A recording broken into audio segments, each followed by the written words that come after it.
Thanks. So I'm Caleb Southern from Georgia Tech, and on behalf of my colleagues Cheng, Zhang, and Gregory Abowd, I'd like to present our work on understanding the cost of driving trips. So driving is the second highest expense for the average American household.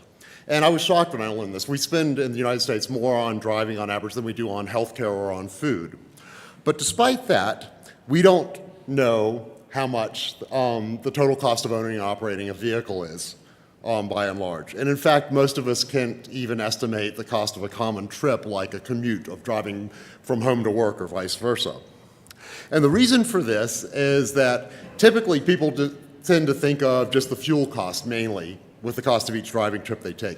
But there's a lot of other costs that we can factor into that, including the cost of the vehicle itself through depreciation, maintenance, insurance, taxes, and fees, and other costs that we pay over time that apply to each driving trip. So why is this important? Well, people have choices in their transportation mode. So beyond just driving alone, like the majority of Americans do, especially on their commuting trips, people have the opportunity to share rides or use car services such as Uber or Lyft or even taxis. And some people have the opportunity to take public transportation or walk or bike, depending on their circumstances. Transportation planners for decades have looked at how to encourage behavior change in people's transportation mode choice. And the programs that fall under an umbrella they call Transportation Demand Management, or TDM. And basically they're looking at strategies to encourage people to do anything other than driving alone in a single occupancy vehicle. And that what transportation planners have found is that the best practices typically involve financial incentives. So if you carpool or bike or walk to work, they might pay you a cash stipend for that as an incentive. Or if you take transit, they might pay for your transit pass as the incentive. And what this tells us is that cost is one factor that people may use in making transportation mode choices. Now, I want to make it clear that I don't believe that cost is the only factor people take into account when choosing whether to drive alone or an alternative, or even the most important one, but it certainly is one factor that comes into play. So one of the inspirations for the work I'm going to describe is the popular science book Nudge, where the authors were talking about ways to nudge people into choosing different options. And one of the points they made in this book was about making previously invisible information salient or visible to people. And specifically, they gave an example that the depreciation costs of a vehicle are actually hidden costs of every driving trip you take that most people don't take into account. So in this work, I've attempted to realize that and make that visible to people, and I'll describe that going forward. So what I'm looking at with the work I'm describing is, can we increase people's awareness of the total cost of driving trips through a simple technological intervention? And the intervention that I am designed for this research, I'll call the trip cost meter. So this is a screen that is on an Android application. And the way this intervention works is that every time a driver turns off the ignition of their vehicle at the end of their trip, this screen pops up and alerts them with the estimated total cost of driving, including all the factors that I mentioned before applied to that individual trip. And so this is not a logging or a tracking system, it's just a meter that people see at the end of every driving trip automatically. So how did I come up with this trip cost model for estimating the total cost? Well, I looked at the per trip costs, so not just fuel, but also the depreciation of the vehicle and estimated maintenance per mile. And for depreciation, I used a resource, Kelley Blue Book, which is a commercial service, kbb.com, that has data on resale value of vehicles. And I used that to estimate depreciation costs. But I also looked at the fixed costs of a vehicle and applied it to each trip. So there's depreciation over time, and there's insurance, taxes, and fees that you'll pay no matter whether you drive or not. So even if you left your car parked for a year, you're still spending money on it.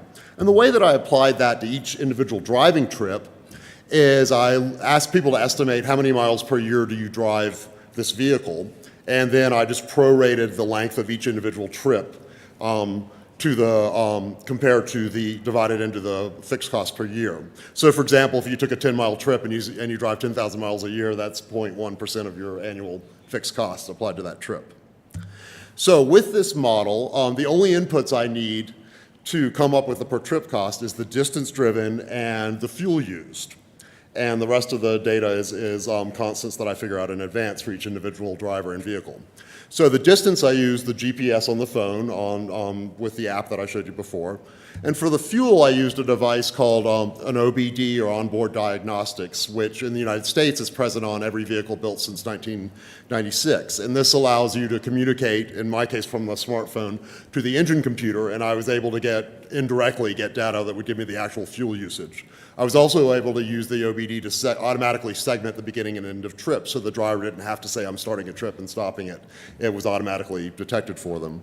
And when I deployed this, I had a smartphone. I also had an extended life battery that would allow this to run on its own for 5 to 7 days, and this OBD device. So how did I evaluate this?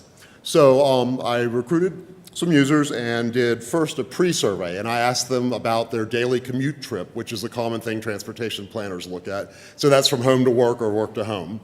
And I asked them to estimate how much the total cost for this trip was, and to self-report on a scale of 1 to 5 how confident they are in their estimate for that. Then I did an intervention for 5 to 7 days with my trip cost meter system.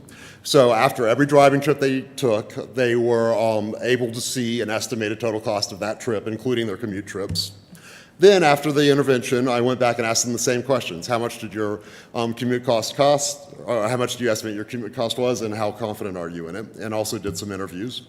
And then I followed up with those same questions 4 months later to see if this information stuck with them and if they retained it.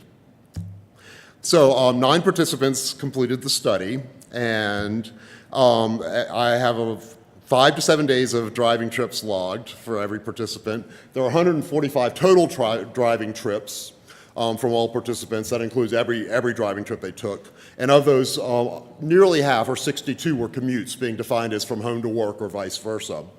And every participant saw their commute cost or did their commute at least 3 times during the intervention and as many as 10 times. And everybody saw the estimated cost for my trip cost meter at least twice for their commute cost during the intervention. So I looked at how this impacted their awareness. So first of all, I needed a baseline. So I took what my model said and the average of all the commute trips that were logged as the baseline ground truth. Then I looked at how their initial pre-intervention estimates compared with the ground truth. And as one might expect, people were all over the place. They had no idea. 5 were low, 4 were high, and people were not very accurate with that. So then I looked at after the intervention and calculated the relative error between the pre-intervention and post-intervention cost estimates from each participant versus the ground truth. And I found that the intervention did have a statistically significant effect on their accuracy. So as a result of this, participants were much more accurate in knowing the cost of their commute. And then similarly, there was a significant effect in their self-reported confidence. Everybody increased except for one person who was already at 4 out of 4. And everybody... and the one person who didn't increased also. So in 4 months later, participants were still more accurate than they were before the intervention. However, interestingly, their confidence was lower, meaning that they retained information after the intervention for 4 months, remembered their trip cost, yet did not think that they did. So one other thing that I'll note is that I asked people about behavior change in the interview. I'm not claiming that there was behavior change as a result of my intervention, but 3 out of 4 participants did do something differently within the 4 months after the intervention and mentioned cost as a factor. And I'll stop here due to time, and I'm happy to elaborate on that or take any questions. So thank you very much.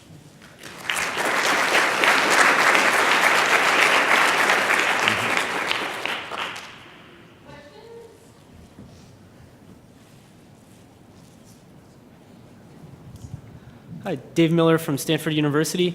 Did you consider building a mechanism to give people information ahead of their drive instead of at the end? That's something that I am considering in the follow-up work as a predictive system instead. And it's interesting that you asked that because this was based on measuring some data from the car and their actual driving path and the actual fuel usage. However, I found that I could estimate those values and come up with an answer that for most participants was within 10% of that. So I could do a predictive system, yes. And that might be more interesting in terms of their choices that they make. Hi, Shamsi Iqbal, Microsoft Research. Have you also thought about providing alternative suggestions that you spent $2.71 on this trip, but you could have made the same trip for $2 if you left 15 minutes earlier or if you'd taken a different route? Absolutely, and that's something that's in the future steps is considering different choices of time, but also different choices of vehicle, or if you took transit or something as an alternative and comparing it as a baseline. One of the reasons I chose the trip as the unit of analysis is that that's easy to compare apples to apples with other choices. Thank you.